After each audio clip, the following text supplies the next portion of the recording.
time we enact anything, you have these groups that sue, right? And they go to try to find favorable forums. And so they will go and they will get a ruling, and the media makes a huge deal of it. But we know the ruling is not good, and we know we'll win on appeal. So, we banned sanctuary cities in Florida, and it was the right thing to do.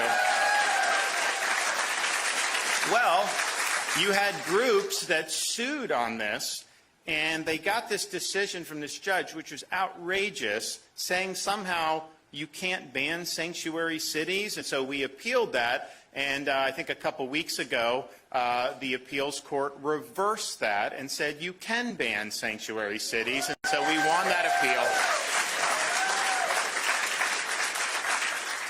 And then, 2021, we passed the most sweeping election integrity legislation in the country, SB 90. And that did things like ban Zuckerbucks, it banned ballot harvesting, it did things like you can't have drop boxes in the middle of town just sitting there. And so really, I think from soup to nuts, the strongest in the country. And that was ruled problematic by a judge. And we knew that wasn't something that made a lot of sense. And so the media made a huge deal about that. And it was appealed. And then last week, what happened? The appeals court reversed the judge and upheld our law. So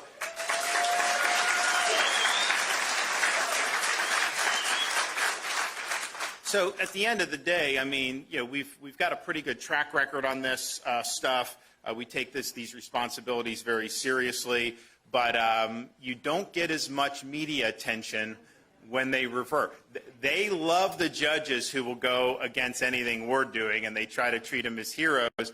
But the minute you have other judges that reverse that, then it's something like doesn't even merit a mention. So I think it's worth meriting the mention on some of these cases, and to know that we are winning on these appeals, and we'll continue to do that as ever the case may be. Another way we're winning is we've really stood out in our state compared to many other states, unfortunately, in the country, as being a proud law and order state. We want to make sure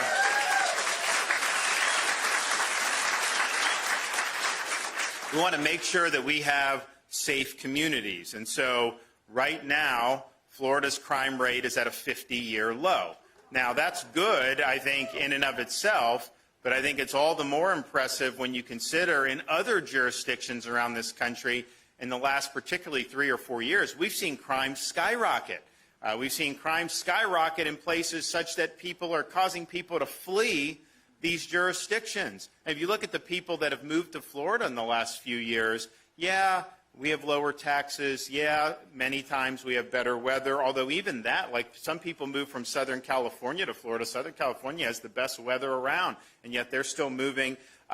Yes, COVID freedom and all that. But I'll tell you, one of the main things that people say when they come is they just want to be in a place that takes public safety seriously. And you've seen what they've done in some of these jurisdictions. It's been absolutely terrible what they've done. And it's one thing to do soft on crime policies, which is bad, but then they compounded that by attacking police officers and making them the enemy. Well, that's not what you need in terms of having safe communities. And so what we've done in Florida is we've rejected the soft on crime policies. When they were defunding law enforcement in other parts of the country, the legislature passed a bill that I signed that prevents local government from defunding the police. Now, they wouldn't do that in Brevard, but you never know with some city commission somewhere. You could have 3 people out of 5 just say they want to defund their police. So we will not allow that to happen. We'll make sure the police are on the street.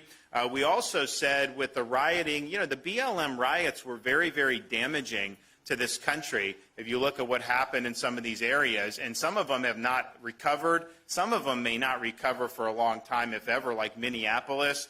Massive flight out of Minneapolis because of what happened there. We wouldn't allow that to happen in Florida. We had the National Guard ready. We had state law enforcement. Everyone was on call, and we didn't allow that to happen here. But we also understood this is unfortunately a trend that we have to wrestle with. So we in Florida have increased penalties for things like rioting and looting. And if you do that, don't expect a slap on the wrist. Expect to go to jail in Florida. We're going to hold you accountable.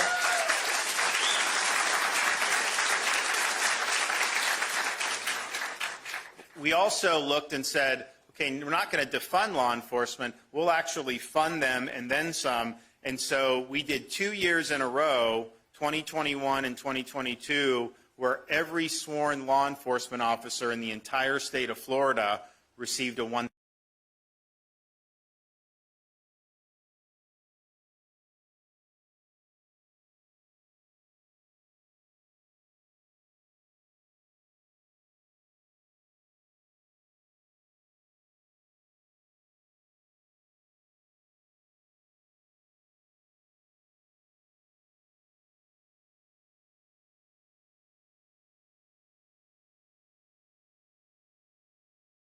If you're demagogued, how is that something that you're going to want to get out of bed and go out and risk your life for people that may not appreciate what you're doing? And unfortunately, we've seen that in many different places.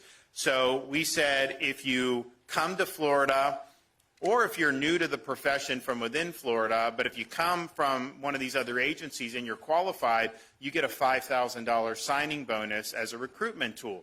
And we've had a number of them. I think we've got over 2,000 bonuses since July 1st when the program went into effect, and we're going to do many, many more. And we have the program's going to be re-upped in this coming year's budget. The legislature is supporting it. So that's a huge deal. Yes, it is a carrot for people to come to Florida, but I think more than that, they come and they leave some of these jurisdictions that aren't as favorable, and then you see, hey, I get a check to come here. It just shows you that the community really supports what they're doing. So we're proud of doing that, and I think that we've got to be the best place to be involved in law enforcement of all 50 states right here in Florida, and we're proud of that.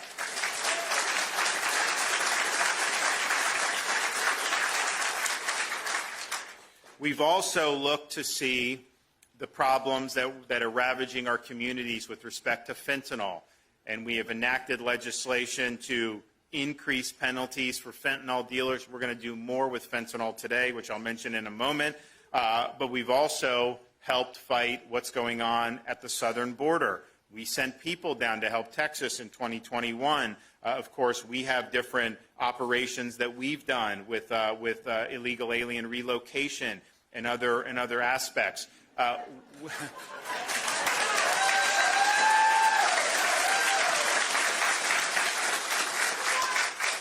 What we have done is we've created an interdiction task force, so state and local working together to try to get a handle on people that may be coming into our state, coming to the border, then coming across the state. So they have a strike force. They look a lot of people coming into the panhandle who then eventually want to go to other parts of Florida. But, you know, they've been able to, just since we launched this task force, they've already been able to bring almost 300 felony charges, 42 human smuggling charges, and 128 drug charges. So these are people illegally in our country, should have been stopped at the border, coming here to harm our communities, and our folks are working to get ahead of this and hold them accountable before they're able to harm any of you or any of our fellow Floridians. And so that's really, really important. So part of the reason we've done all that, and then by the way, you know, we've made it very clear that people in law enforcement, whether police or prosecutors,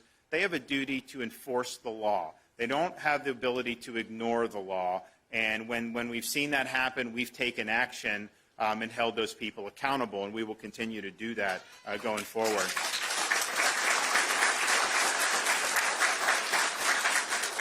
So I mentioned the crime rate's at a 50-year low.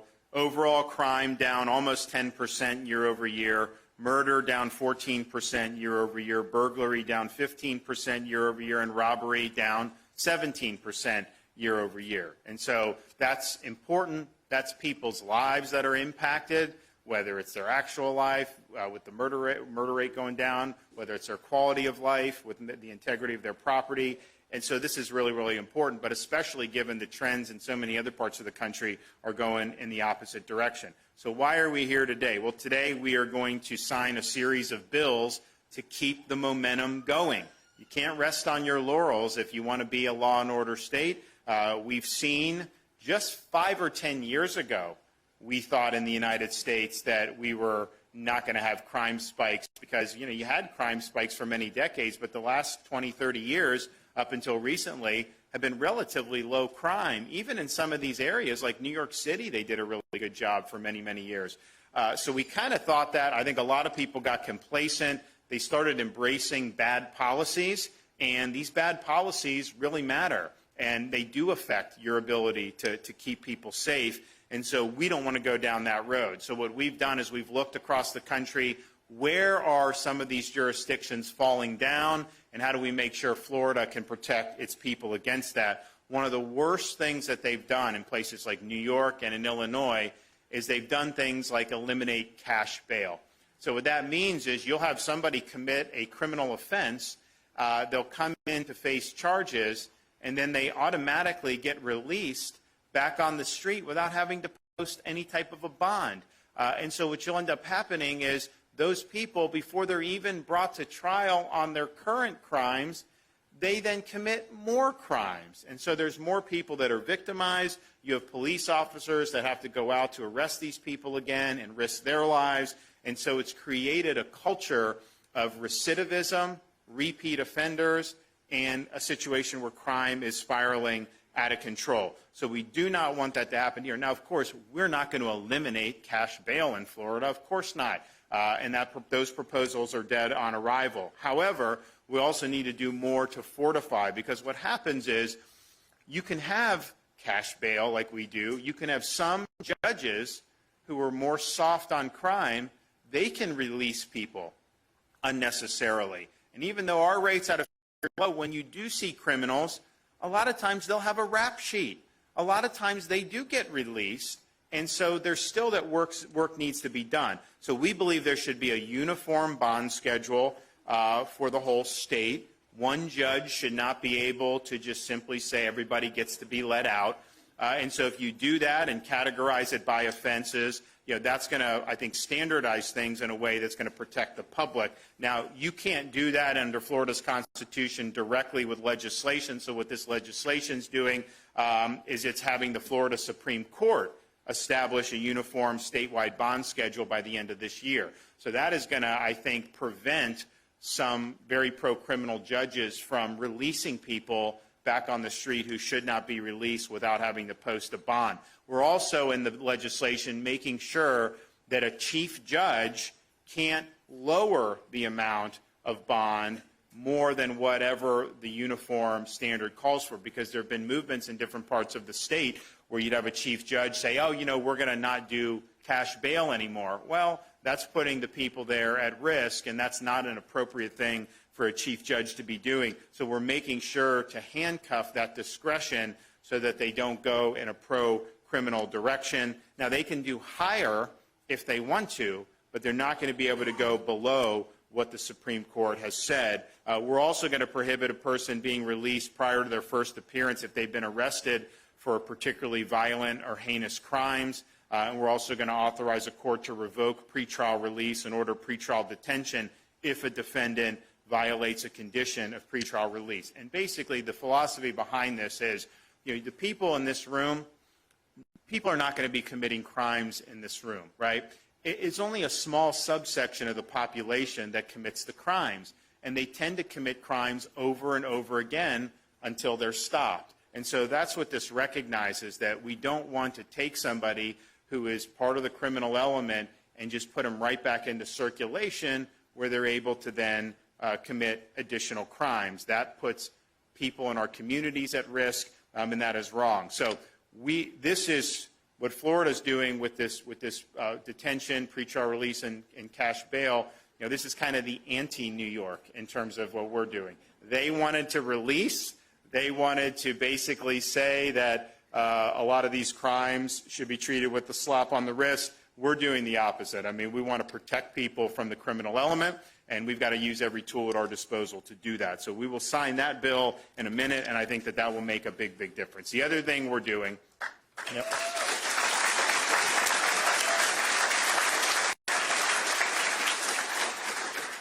The other thing we're doing is making clear that in Florida, we stand for the protection of children. And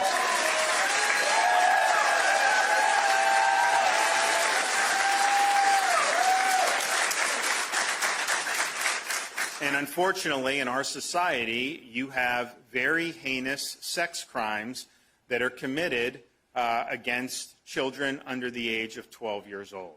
And these are really the worst of the worst.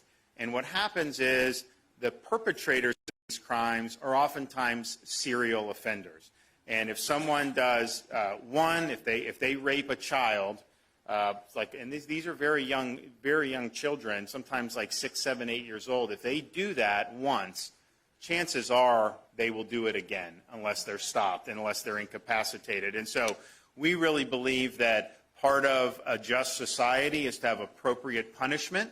And so if you commit a crime that is really, really heinous, you should have the ultimate punishment. And so what this bill does is it challenges the U.S. Supreme Court for recently deciding, probably 6 or 7 years ago, they decided by 5-4, after over 200 years of our Constitution being in place, that somehow you could never have capital punishment for crimes like rape, even though some of these are some of the worst, even though you can have serial offenders who have violated multiple children under the age of 12.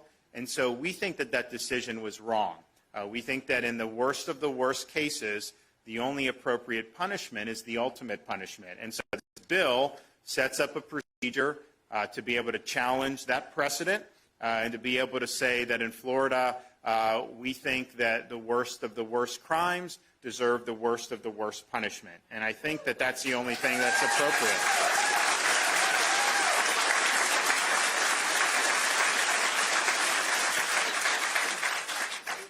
So we will be able to sign that bill as well.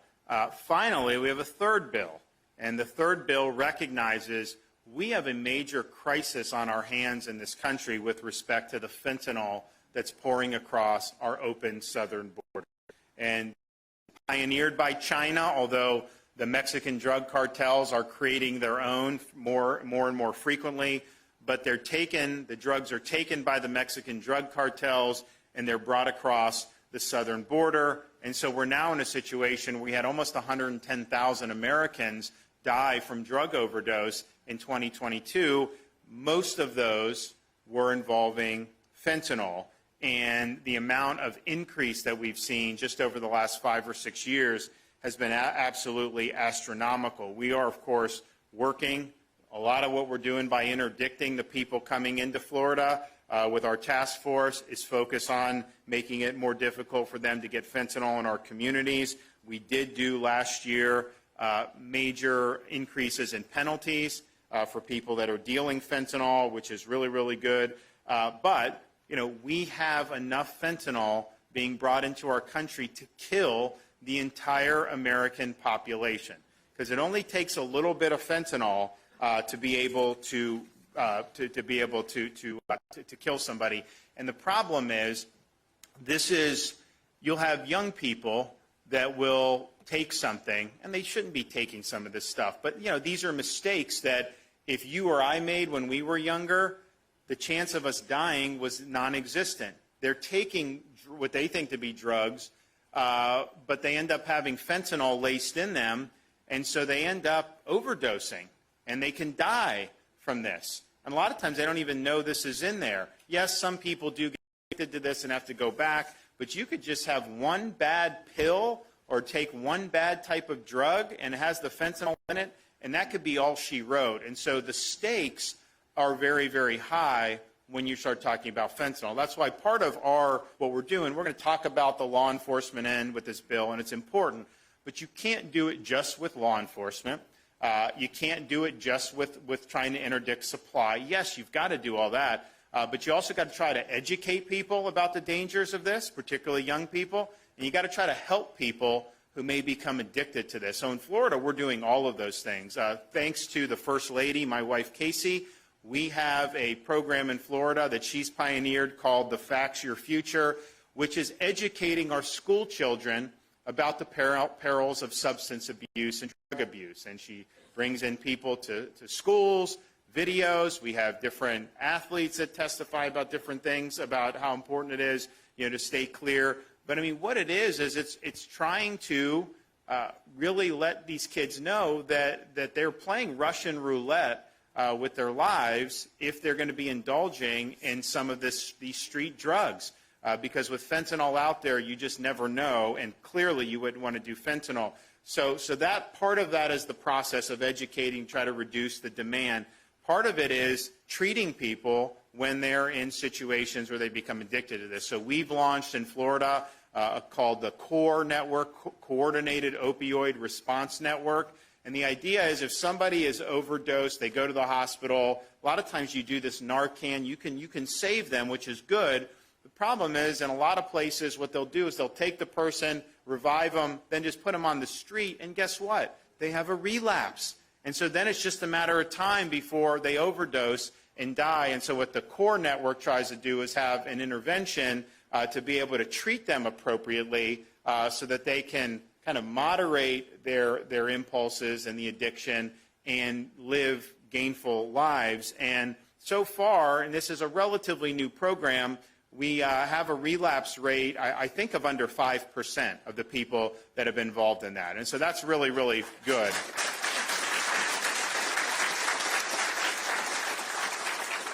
And so all of that is part of it. But you do need to hold the people accountable who are dealing this stuff. And they need to be treated like murderers because they are murdering people. And so what our bill does today is it imposes, it authorizes life imprisonment and imposes a stiff mandatory minimum sentence for people that put fentanyl in things like candy that are then trafficked to children. And if you're messing with children, you're going to have the book thrown at you 100%. And so that's what this does. And I think it's going to be a big deterrent because this is not something you're going to be able to wiggle out of. But they will actually put this in things like Halloween candy. They will put it in different things to try to get it into our youth. And that is just fundamentally wrong, and it's evil. And if you do that, you're going to spend the rest of your life rotting in prison, as far as I'm concerned.